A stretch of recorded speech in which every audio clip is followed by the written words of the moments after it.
Hi hello friends, ವಾಸ್ತು ದೋಷಕ್ಕೆ ಪರಿಹಾರ ಹಾಗೂ ಸಲಹೆ ತಿಳಿದುಕೊಳ್ಳಿ. ಹಿಂದೂ ನಂಬಿಕೆಗಳ ಪ್ರಕಾರ ಇದರ ಬಳಕೆಯು ದೇವಾನುದೇವತೆಗಳನ್ನು ಮೆಚ್ಚಿಸಲು ಒಂದು ಮಾರ್ಗವಾಗಿದೆ. ಆದ್ದರಿಂದ ಕರ್ಪೂರ ದಹನದಂಥ ಅನೇಕ ಆಚರಣೆಗಳಲ್ಲಿ ಬಳಸಲಾಗುತ್ತದೆ.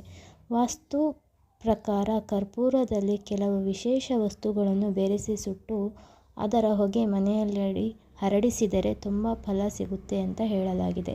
ಕರ್ಪೂರವನ್ನು ಸುಟ್ಟಾಗ ಯಾವುದೇ ಶೇಷ ಉಳಿಯುವುದಿಲ್ಲ, ಅದು ಸಂಪೂರ್ಣವಾಗಿ ಗಾಳಿಯಲ್ಲಿ ಹೀರಲ್ಪಡುತ್ತದೆ. ಹಾಗೆಯೇ ಅದನ್ನು ಮನೆಯಲ್ಲಿ ಸುಡುವುದರಿಂದ ನಿಮ್ಮ ಮನಸ್ಸಿನಲ್ಲಿರುವ ಅಹಂಕಾರವನ್ನು ತೆಗೆದುಹಾಕುತ್ತದೆ ಎಂದು ನಂಬಲಾಗಿದೆ. ಮನೆಯಲ್ಲಿ ಯಾವ್ಯಾವ ವಸ್ತುಗಳು ಕರ್ಪೂರದೊಂದಿಗೆ ಬೆರೆಸಿ ಸುಡಬೇಕು, ಆ ಮೂಲಕ ಮನೆಯಲ್ಲಿ ಶಾಂತಿ ನೆಲೆಸಿ ಅಂತ ಹೇಳಲಾಗಿದೆ.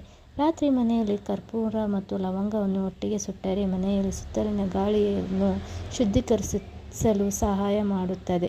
ಇದು ನಕಾರಾತ್ಮಕ ಶಕ್ತಿಯನ್ನು ತೆಗೆದುಹಾಕಲು ಸಹಾಯ ಮಾಡುತ್ತದೆ. ಕರ್ಪೂರ ಪರಿಮಳವು ಮನಸ್ಸು ಮತ್ತು ದೇಹದ ಮೇಲೆ ಶಾಂತಗೊಳಿಸುವ ಪರಿಣಾಮವನ್ನು ಬೀರುತ್ತದೆ ಅಂತ ಹೇಳಲಾಗಿದೆ.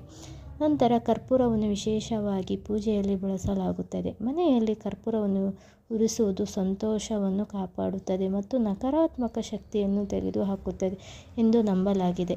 ಕರ್ಪೂರವು ನಕಾರಾತ್ಮಕತೆ ಸಂಬಂಧಿಸಿದ ಒಂದು ಅಂಶವಾಗಿದ್ದು, ಮನೆಯ ಯಾವುದೇ ದುಷ್ಟಶಕ್ತಿಗಳನ್ನು ದೂರವಿಡಲು ಸಹಾಯ ಮಾಡುತ್ತದೆ ಅಂತ ನಂಬಿಕೆ ಇದೆ.